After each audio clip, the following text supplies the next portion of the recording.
we've covered it there. My interest is much more at a systems level and how primary care fits within the system, and particularly the contexts in which policy happens and practice happens. And one important element I want to push is the importance of practice in all of this. That I mean, Mark's model is interesting, but it's very much top-down, how the policy changes, legislation, things like that happen.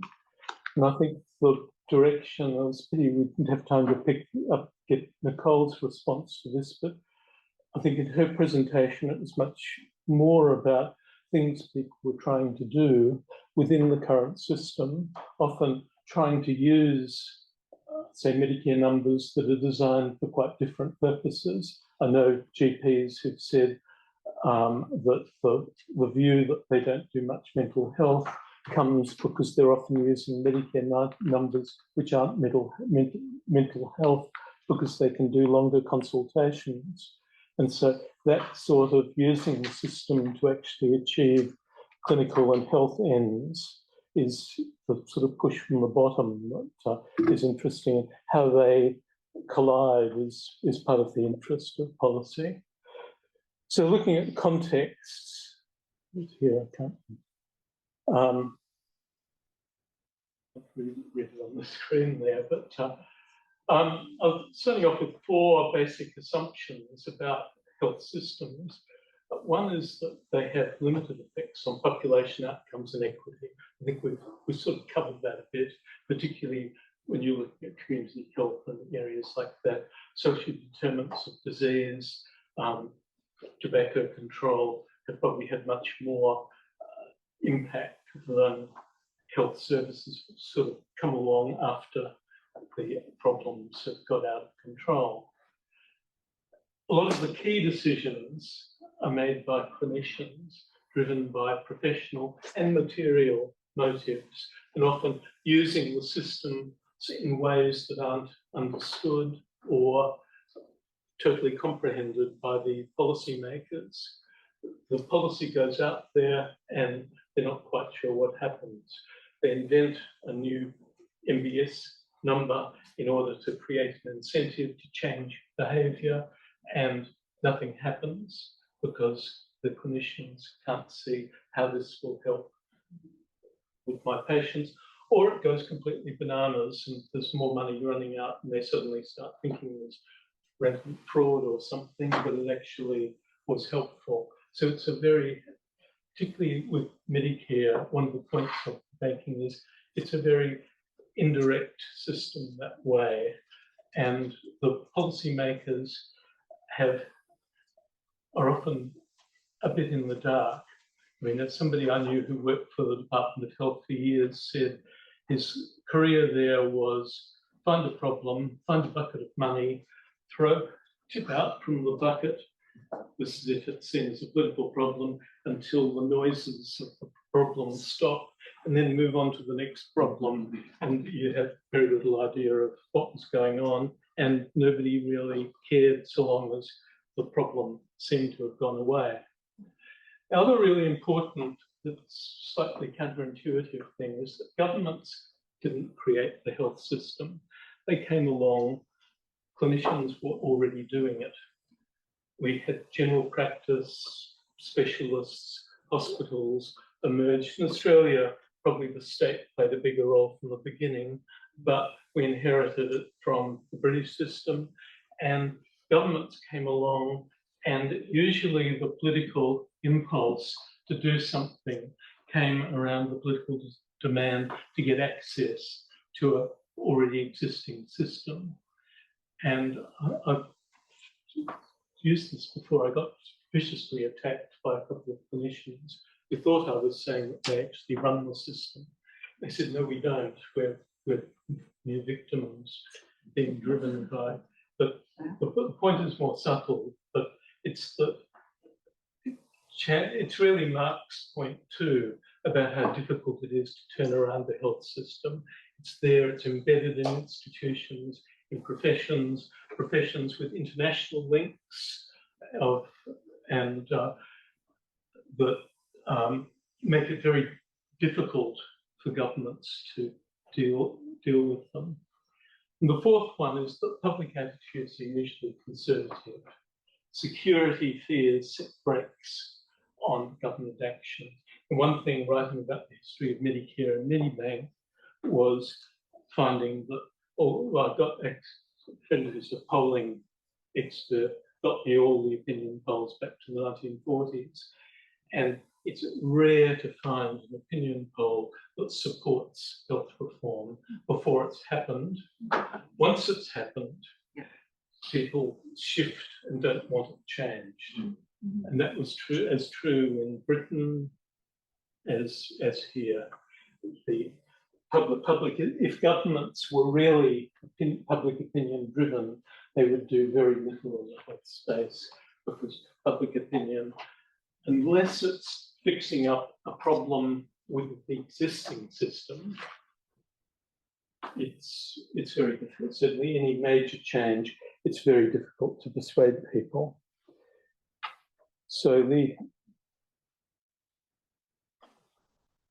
talking about Medicare,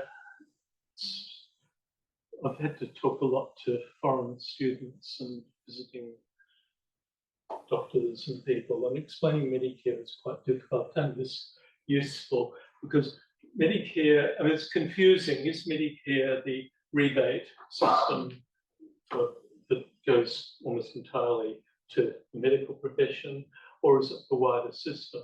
Well, when federal funding for public hospitals started in the 1970s, it was hospital Medibank. It was part of the whole Medicare package. Joe Peterson's delay that Mark Butler talked about wasn't so much trying to destroy Medibank rather, but trying to get a better deal for Queensland hospitals, which were nationalised. And they had a socialised medical system based on hospitals in Queensland, and to bring that into the federal system, they wanted much more money than the other states were getting. And that's one reason Medibank started in July 75, which wasn't a terribly good time for a major labour innovation. But it's, those three planks are important.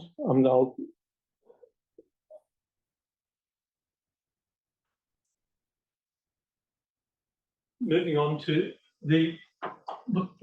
an American writing about their Medicare, wrote a book called The Political Life of Medicare, which I thought was quite a good title. It's quite a good book, but it's about the wider sort of power relationships and the way that has shaped the development of the system.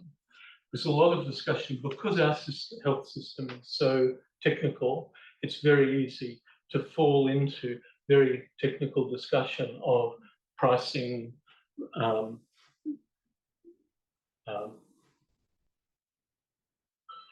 the sorts of issues that health economists raise. And it's quite hard, and I think very few political scientists have ventured into the area in Australia, and very few historians. It's a sort of empty area, with the economists largely concentrating on cost effectiveness or cost benefit analysis and that sort of thing. Sort of fairly technical, but of use to governments in short-term planning, but less interest in systems. Tui is a Canadian political scientist, and it's a very interesting paper on why Canadians love their health system, their Medicare, so much. She describes it as a bilateral monopoly between the medical profession and the state. In Australia, we copied the Canadian system in a lot of ways, but we are a much more pluralist, sort of decentered system, largely because we have a bigger, larger private finance component, and because we don't have the prohibitions on what the Canadians call extra billing and we call out-of-pocket payments. In Canada, it's fraud for a doctor to charge more. If they're charging you Medicare, it's a criminal offence to charge you a penny more. Here, it of course goes on all the time outside of bulk billing, where it would be a criminal offence. The Australian system, we've got this interesting combination of public centralised funding combined with fragmented private service provision.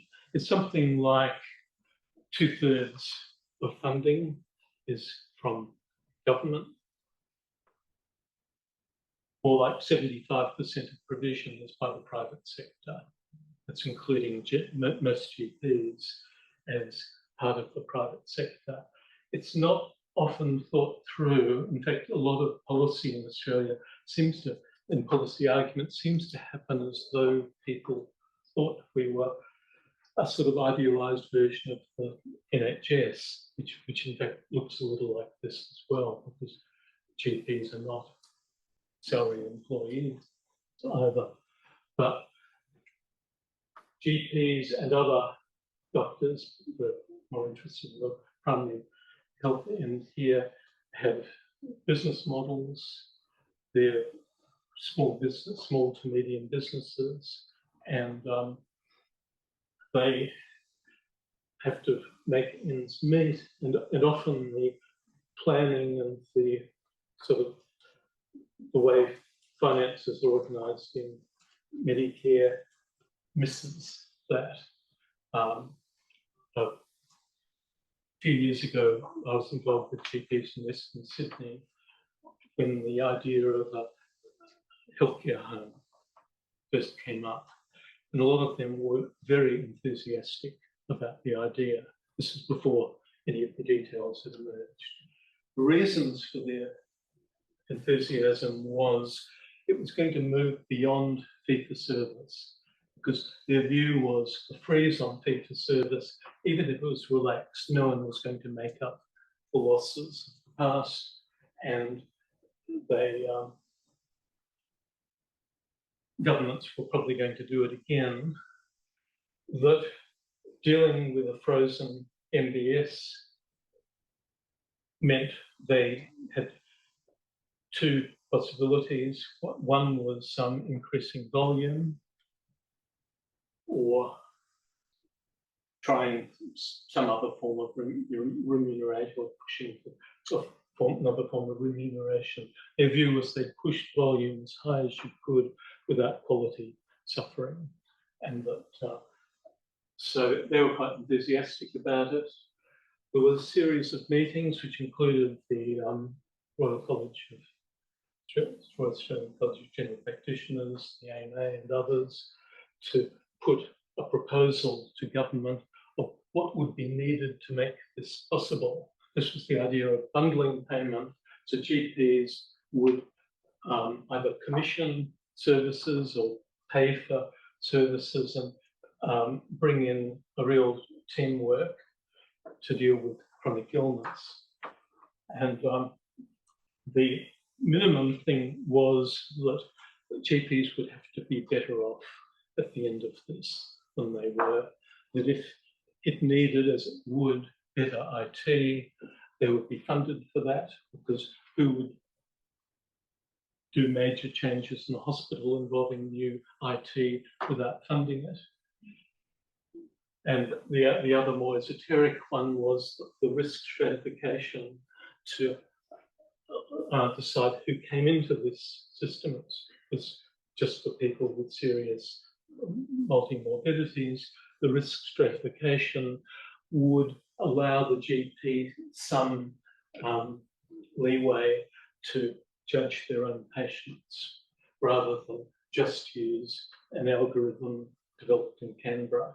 Anyway, when the scheme came out, it failed on every point. And some of those GPs got heavily involved. One or two thought they found out how to work it, but ended up deciding not to. A friend of mine went out and took over a clinic in Gunnedah and talked to all the people who were working in it and thought she had the model, collapsed. What's now Helios, that had been primary health care, signed up all their clinics without even telling them, and then had a look at it and decided they wouldn't do it after all. And the whole thing collapsed on that failure to understand the way the mixed system operates in Australia, and that if you're going to get GP engagement, then you have to, first of all, get them involved in the planning, and you need to take their business models into account.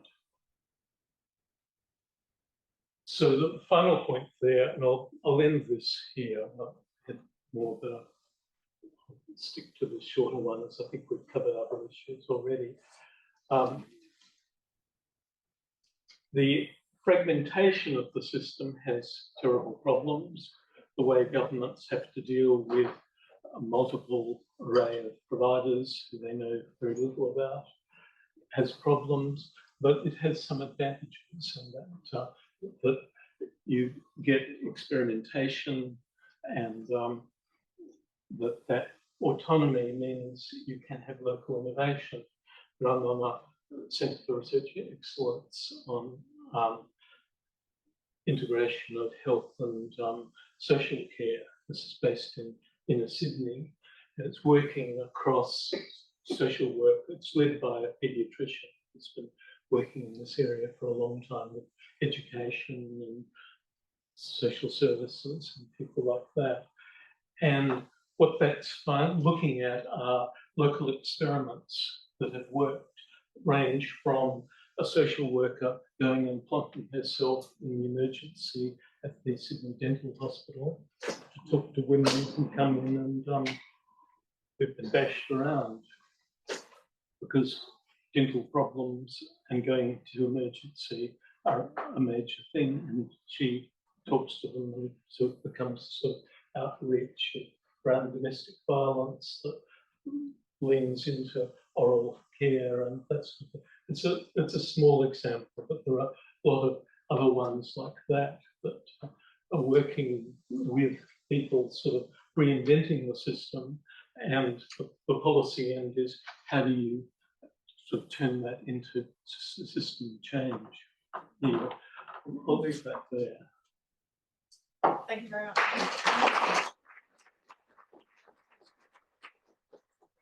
Okay, so we have a few minutes for questions. People have got questions. Thank you. Here much more from university, and I'm thinking consulting.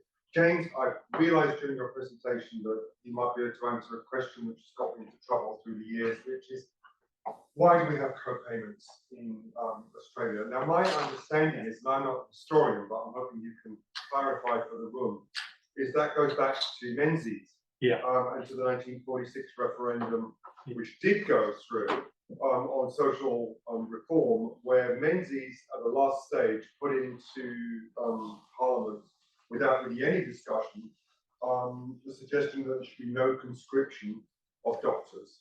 And so this is why we have the system really that we have even with Medicare. It's all fitted around that conscription idea. We sort of do. There's some argument amongst the lawyers because it hasn't really been tested that much.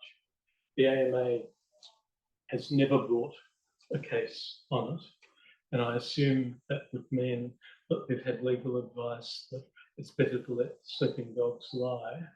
And government the same. Neither side would want it to be sort of overturned or locked in because there's a slight amount of ambiguity in there. It was, as you said, it was 1946. The first Pharmaceutical Benefits Act had been thrown out by the High Court on the grounds there were no powers in the Constitution in that area.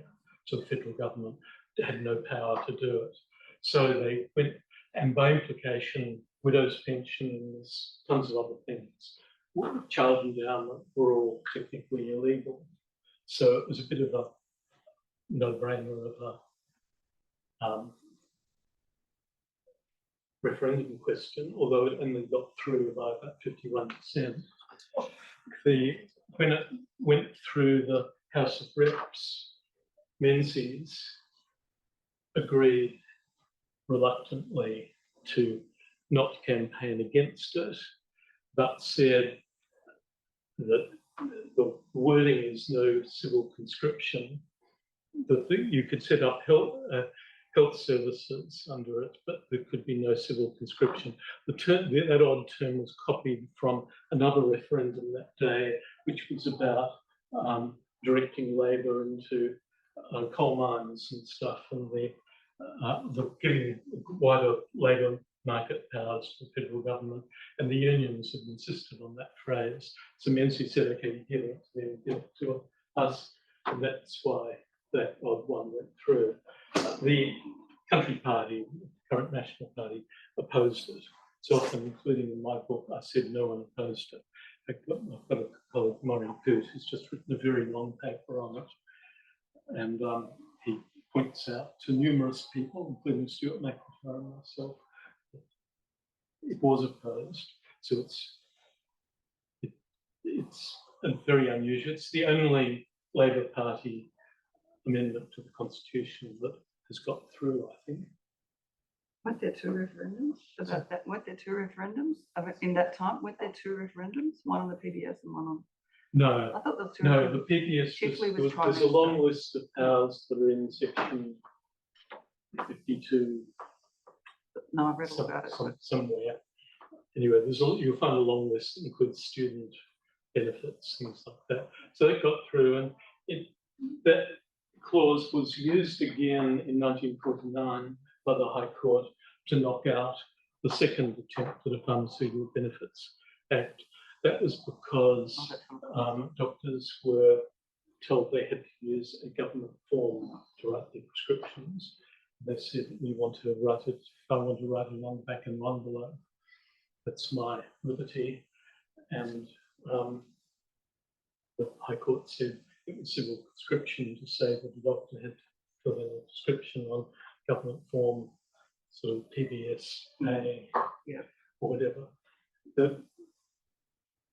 There haven't been many other cases, and they've always been tried to avoid saying anything about it. They've said was that no one had standing and stuff like that.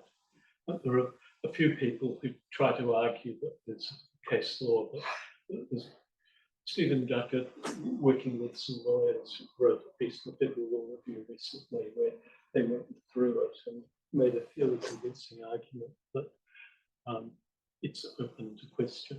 And other constitutional lawyers I've talked to were surprised no one has challenged it fully. Anyway, sorry, that's long-winded. One more question.